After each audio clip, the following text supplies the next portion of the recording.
Y'all, it's great to see you. Thank you so much for being out here to be able to talk about this extremely important issue. Thank you to all of you who do so much to be able to help so many people around the country. This conversation is about charitable giving. Now, that's not a radical concept for us as Americans. We're very passionate about doing what we can to be able to help those that are around us. For all of us in Oklahoma, there are tornadoes that came through our state this past weekend, and there are communities all over Oklahoma that are stepping up, churches, nonprofits, all kinds of entities, neighbors that are engaging to be able to help. The safety net in America oftentimes is misnamed. People will talk about the government safety net. I'll smile at them when I hear someone say that and say the safety net in America is first our families, our neighbors, and our community. The second is going to be those nonprofits, faith-based institutions, all kinds of institutions that are out there that actually engage to be able to help. And third is government. Government can never keep up with all the needs that we have as Americans. We're not even designed to be able to do that. If families struggle and our nonprofits struggle, we're going to struggle as a nation. Our nation is built on the strength of our families and of our nonprofits.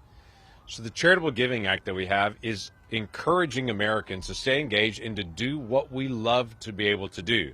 That's to be able to serve and to be able to give. But currently, our tax code is written in such a way that only the wealthy get any kind of benefit from giving financially to nonprofits. We want to spread that out to everybody.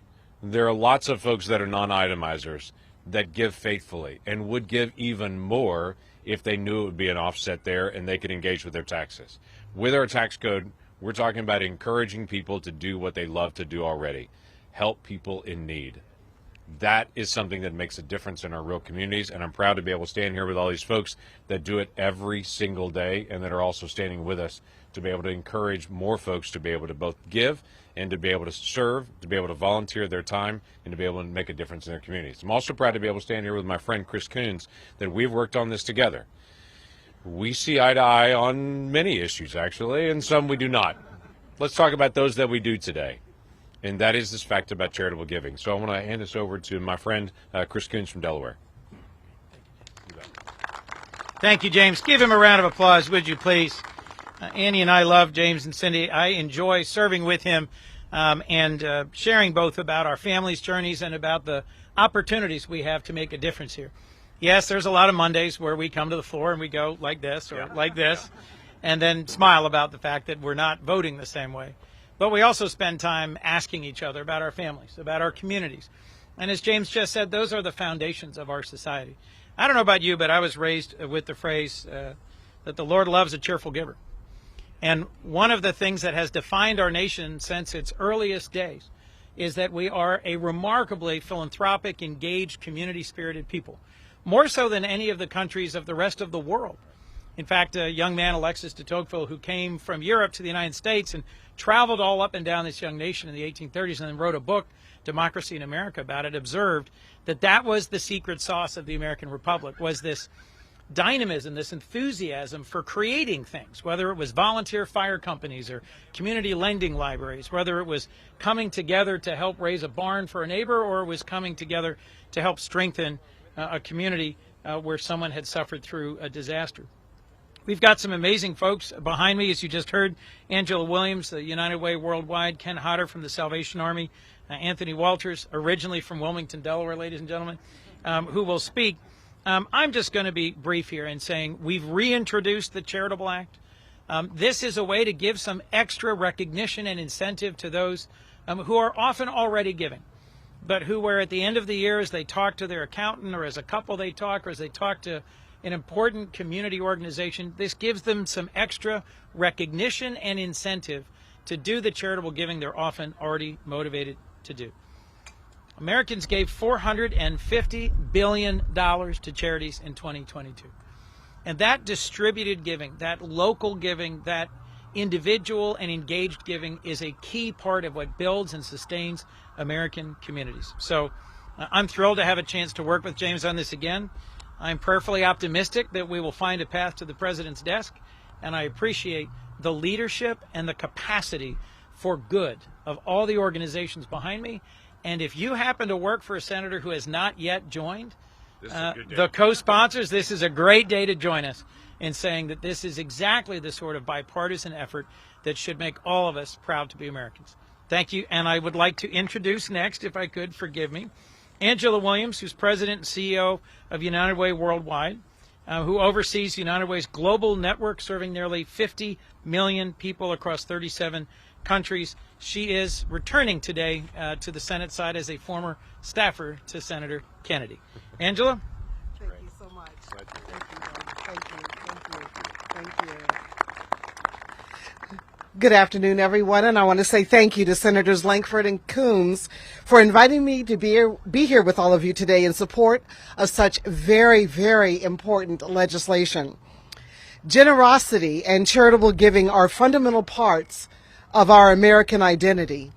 That's why United Way Worldwide is proud to support this bipartisan charitable act, which will make it easier for Americans to give to the charitable causes they support in a time of historic need. United Way Worldwide is a global network of neighbors helping neighbors. We are on the ground in 95% of communities in the United States, which means that we are on the very front lines of addressing community needs. Whether we're helping feed families, provide access to education and health care, or responding when disaster strikes, we bring people together to build strong, equitable communities where everyone can thrive. To do that, we rely on the generous donations of everyday Americans across the United States.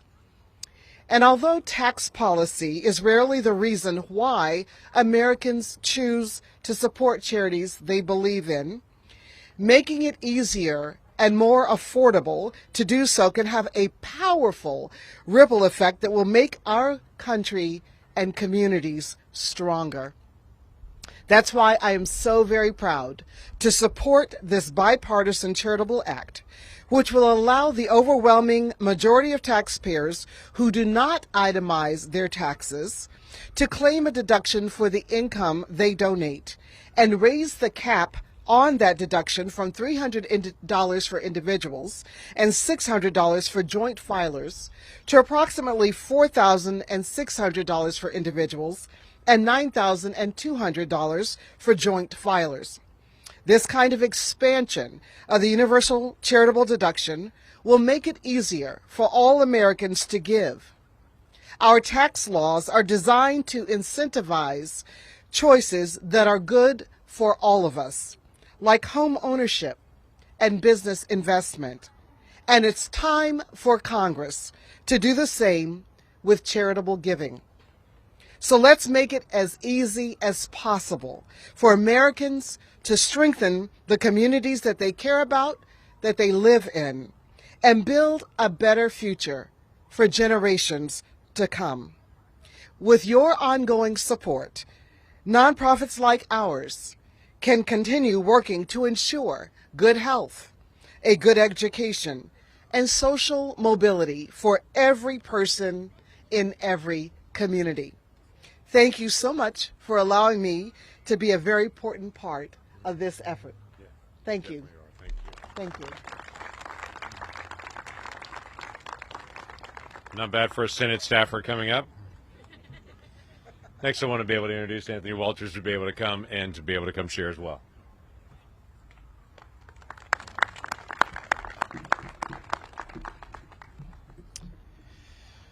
I'd also like to thank Senator Lankford and Senator Coons for their ongoing support of the nonprofit sector and their recognition that tax policy really does make a difference when it comes to an individual's decision to donate to charity. Ask any nonprofit department about the influx of donations that come in at the end of the year. The non-itemizer deduction that was enacted in 2020 to encourage donations to nonprofits to help blunt the burden of reduced revenue during the first year of the pandemic was indeed successful. According to the Fundraising Effectiveness Project, the number of donors increased overall by 7.3%, with the largest increases coming from those giving $250 or less. But it is critically important that we continue the non-itemizer deduction to help build a culture of charitable giving in our communities at all income levels. continuing this trend at WISE and other nonprofits across the country into the future.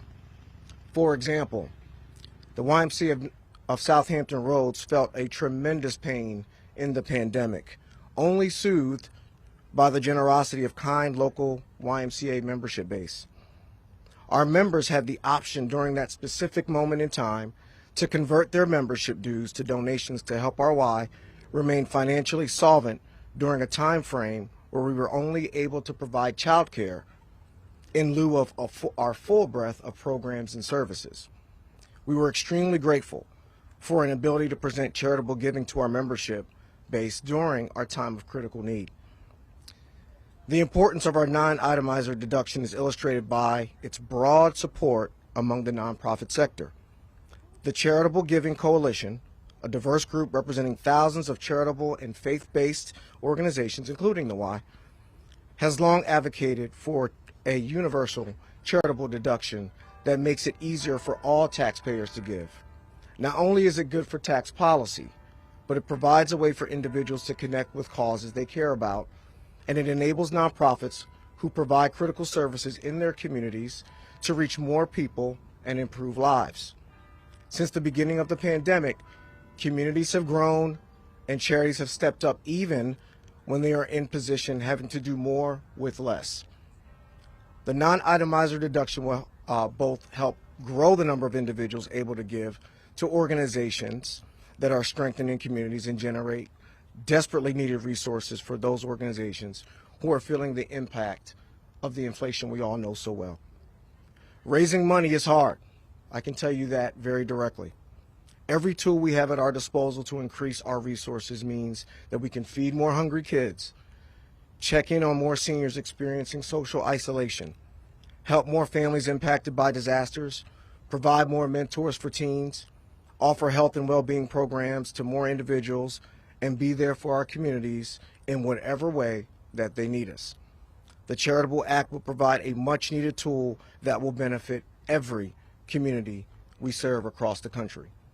The Y is so grateful for Senator Lankford and Coons, for their other colleagues and other colleagues across this hill here today who have continued to be champions for the universal charitable deduction and other policies that make America stronger with the help of individual donors, the YMCA, and other nonprofits. We're grateful and we thank you.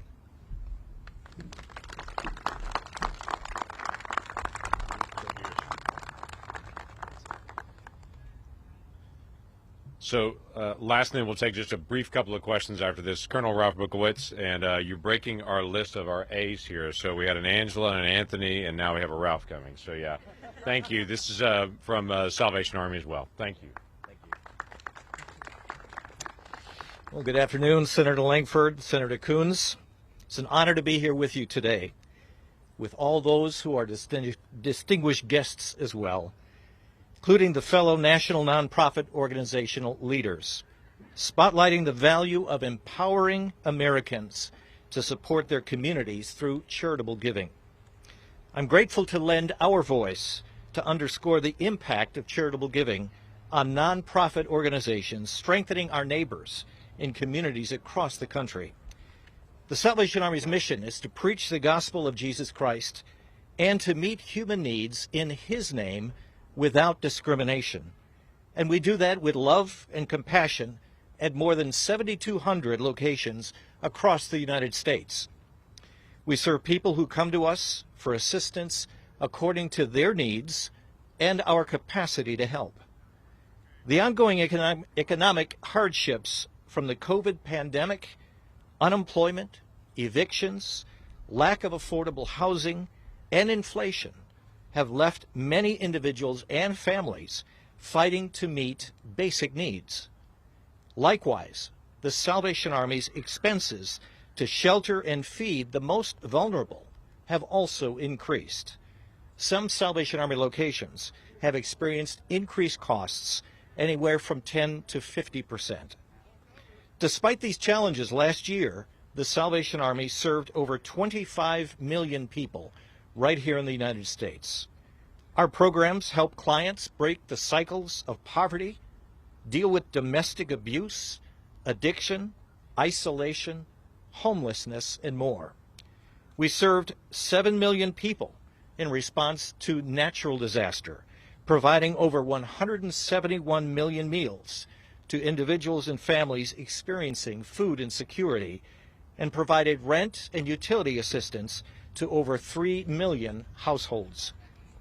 Each of these lives changed, numbering in the millions, are made possible because of the generosity of the American public. The bipartisan charitable act would encourage the American public to continue giving back to neighbors and communities in need.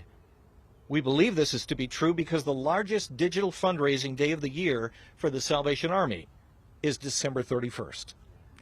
We know that those who support charitable programs also feel the pains of inflation, and this act will allow and incentivize them to continue helping others during these challenging times.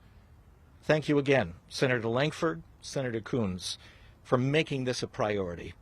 I pray that this and other efforts will continue to encourage the American public to come alongside organizations that are doing the most good. Thank you.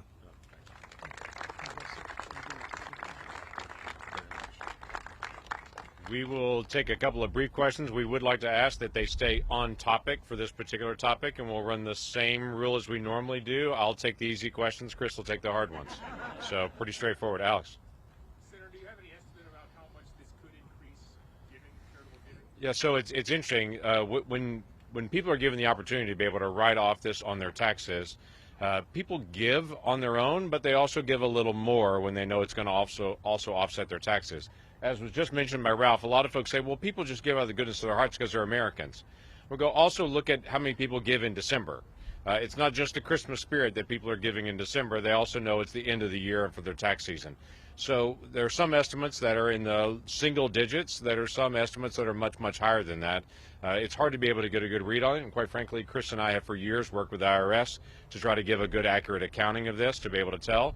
But we do know it does make a difference when people have the opportunity to be able to write it off on their taxes. They are incentivized to be able to give more. And if we're going to talk about the effectiveness of government or the firsthand engagement of nonprofits, nonprofits are people that are actually looking them in the face, mentoring, helping, walking through it. Government is effective at sending a check. These folks are effective at actually mentoring and walking people through a difficult stage of life. They're going to be more effective to take care of the same thing. Every one of the organizations behind us is engaged in fundraising day in and day out. They've got folks who are development professionals who are out there in our communities asking people to be supportive. And they are convinced, and I am convinced, I think we are convinced, that most of the giving in America comes from the heart. But at the end of the year, when a family knows its budget, they know how much is coming in, how much is going out, and they sit down and look at what they're going to owe in taxes and what they can give, they will often give just a little bit more, even significantly more, particularly if there is a tax incentive, particularly for those who don't itemize. So I think this is a well-targeted proposal that could significantly increase giving. I also think if you ask the nonprofit leaders behind us, they'll tell you that folks who give are also often more engaged. They also often volunteer. They also often recommend services to family, to friends, to their community. So often when folks donate to a nonprofit, they also feel a sense of connection or investment that then has secondary positive benefits as well. Yeah. Good word. Any questions? All right, I'm not going to belabor it. These folks are busy on it. So, y'all, thanks for coming out and being a part of this. And go find a senator, give him a hug, and tell him to support charitable giving. Okay? Thanks. Thank you. Want to take a quick picture with these? Yeah, that was James, let's stand and take a I quick picture. appreciate you. Yes. Let's stand and take a quick Oh, picture with these. absolutely. Everybody, one quick picture for all of us. Thank you so much. Of course. Hope what we said made sense. Well, for us. It's right in the middle. Okay, everybody huddle up nice and close together, please. And one camera at a time, please. We're going to start looking right here, okay? The light off. All right, everybody, if you feel like you can't see me, now's the time for your tiptoes. 3, 2, 1. 3, 2, 1. And 3, 2, 1. Quickly over here, thank you. 3, 2, 1. 3, 2, 1. Thank you. All right, and one more thing. We're going to say pass the charitable act after 3. All right?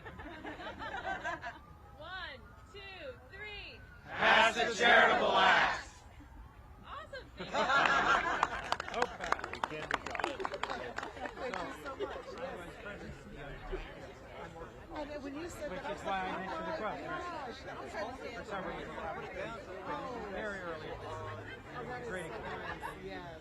The other one that we had at the time where